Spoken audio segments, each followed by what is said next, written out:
Um faraó que veio de outro mundo e desencadeou uma verdadeira revolução no Egito Antigo. O que será que aconteceu? O povo não entendeu a sua avançada mensagem? Que bom que você está aqui no canal Estrada Sem Fim, meu nome é Áureo. Nós estamos em plena transição planetária. Gradativamente o planeta Terra deixará de ser um mundo de expiação e provas para se tornar um mundo regenerado, onde o bem já prevalecerá sobre o mal.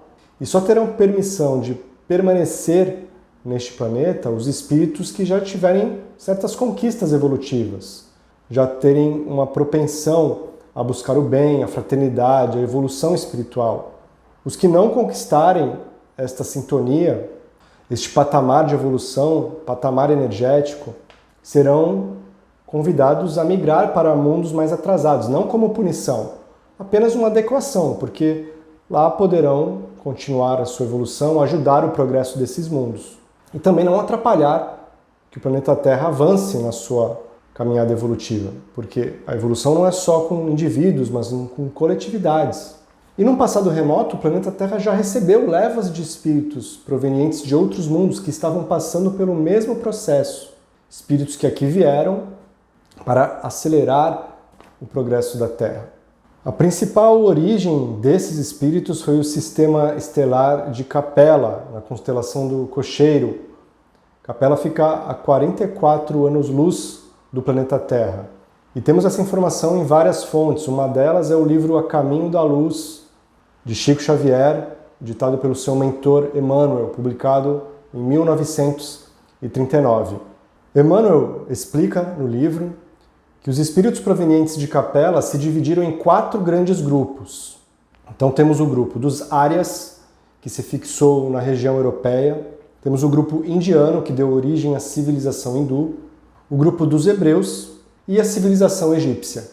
Então Emmanuel explica claramente que a maior parte dos espíritos que compunham a civilização do Egito Antigo eram provenientes desta migração, de seres que vieram de Capela para auxiliar o progresso da humanidade terrena. E Emmanuel dá um detalhe muito interessante. Dos 4 grupos que vieram de Capela, a civilização egípcia eram os espíritos que estavam menos endividados com a lei divina e que mais rendiam um culto ao bem, à verdade. Isso fez com que os egípcios guardassem inconscientemente uma profunda saudade do seu lar que deixaram, do planeta distante que deixaram. Em nenhuma outra civilização, o culto à morte, a preparação para a morte, foi tão levado a sério. A vida no Egito Antigo era praticamente uma preparação para bem morrer. Analisando a cultura egípcia, seus papiros, afrescos, isso fica bem claro. E passada a glória daquela civilização antiga, tão conhecida, com o seu declínio, a maioria dos espíritos de Capela que lá encarnaram retornou ao lar, segundo Emmanuel. E dentre os capelinos que compuseram a civilização do Egito Antigo, o seu representante mais adiantado encarnou como o faraó Akhenaton, que nasceu por volta de 1335 a.C., foi um faraó da 18ª dinastia, reinou durante 17 anos e trouxe uma inovação muito grande. Akhenaton trouxe pela primeira vez na história da humanidade a ideia de um Deus único, o monoteísmo. Isso numa civilização que naquela época era amplamente politeísta. Os egípcios acreditavam em vários deuses. Akhenaton se dedicou quase que totalmente ao ensino do monoteísmo, do Deus único. Não só o Deus único do Egito, mas o Deus único de todo o universo. E ele dizia que ensinar isso às pessoas era o ensino da verdade, e se dedicava muito a isso. Ele também era um faraó totalmente diferente, tinha um perfil altruísta, não se preocupava em expandir os territórios do Egito, em se envolver em disputas armadas. Isso já desagradava alguns setores da sociedade egípcia.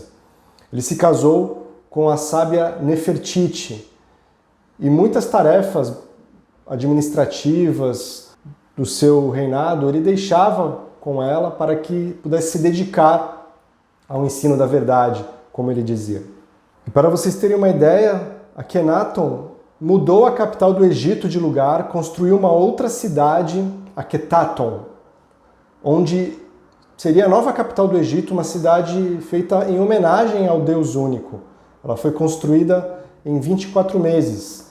E hoje, onde se encontram as ruínas de Amarna, foi ali que ficava essa cidade construída em homenagem ao Deus único. Porém, isso não foi bem aceito por vários setores, principalmente o clero egípcio, alguns setores militares também, que tramaram uma revolta que levou ao assassinato de Akhenaton e sua esposa Nefertiti. Colocaram no poder o filho do casal Tutankhamon, que era só uma criança, que seria perfeitamente manipulável. Esses eventos estão muito bem narrados neste maravilhoso livro, Akhenaton, a Revolução Espiritual do Antigo Egito, do médium Roger Bottini Paranhos, editora do Conhecimento. E assim que depuseram Akhenaton do poder, a primeira providência foi restabelecer o culto politeísta a vários deuses e classificar Akhenaton como o maior herege que o Egito já tivera. E os responsáveis pela queda de Akhenaton tomaram providências para que ele fosse totalmente esquecido pela história. Não teve direito aos ritos de mumificação que um faraó geralmente teria. Seu nome e de todos os seus familiares foi tirado do inventário de faraós. Akhenaton havia construído já um local onde ficaria sua tumba, mas ele não foi localizado lá. No início do século XX, expedições arqueológicas localizaram a múmia de Akhenaton e pôde-se perceber que tomaram realmente providências para que ele fosse esquecido. Seu nome foi riscado e violar o processo de mumificação no Antigo Egito tinha implicações até para além da vida, segundo o que eles acreditavam. Impediria aquela alma de ingressar na vida após a morte. Mas a principal intenção era apagar totalmente o legado tão inovador e revolucionário de Akhenaton. Até o rosto do sarcófago foi violado para que fosse impossível reconhecê-lo. Há um vídeo interessante no canal The History Channel, vídeo de um ano atrás, que fala sobre Akhenaton e mostra que algo muito interessante. Na iconografia egípcia, os faraós geralmente eram retratados como altos e fortes, mas quando os arqueólogos, os cientistas analisam imagens de Akhenaton, ele sempre aparece de forma diferente, com uma aparência um pouco meio andrógena, com o crânio alongado, o que foi confirmado na análise de sua múmia. Segundo esses especialistas, alguns até especularam se Akhenaton não seria uma espécie de ser híbrido, que tivesse até DNA alienígena. Mas o fato é que Akhenaton não tinha apenas ideias diferentes e avançadas, mas até a sua constituição física era totalmente diferente. E mesmo não levando em conta a sua origem estelar, o fato é que Akhenaton trouxe ideias muito à frente de seu tempo. E como encontramos no capítulo 23 do Evangelho segundo o Espiritismo, toda ideia nova encontra forçosamente oposição, e não houve uma única que se implantasse sem lutas. Assim, ideias muito avançadas tendem sempre a gerar resistência dos setores dominantes de uma determinada sociedade, de uma determinada época. Encontramos inúmeros exemplos ao longo da história da humanidade. E assim, não foi possível estabelecer o monoteísmo já naquela época, mas já era o tempo dessa ideia florescer. O próprio Jesus, para desenvolver a sua missão, precisava encontrar alguma comunidade onde o monoteísmo já estivesse estabelecido. Então, cerca de um século depois de Akhenaton, encanou Moisés para, de forma firme e enérgica, estabelecer o monoteísmo na humanidade terrena.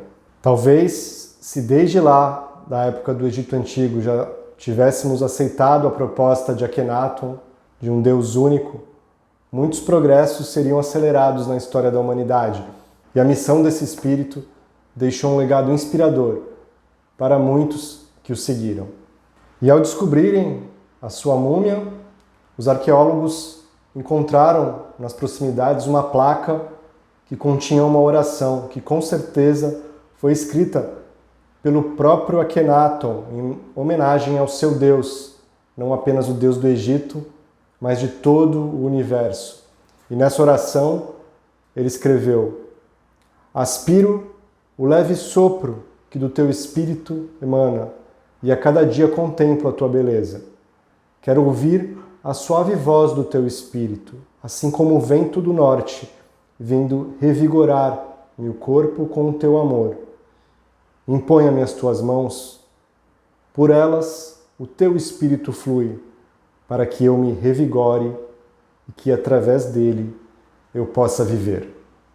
E vocês, lembram de exemplos de homens e mulheres muito à frente de seu tempo que pagaram o preço por isso? Deixem aí nos comentários. Vou deixar na tela final 2 exemplos, de Joana d'Arc e o próprio Allan Kardec, que em uma de suas reencarnações também pagou um preço muito alto pelas ideias que trouxe. Obrigado por terem ficado comigo até aqui em mais este vídeo. E até um próximo. Tchau, pessoal!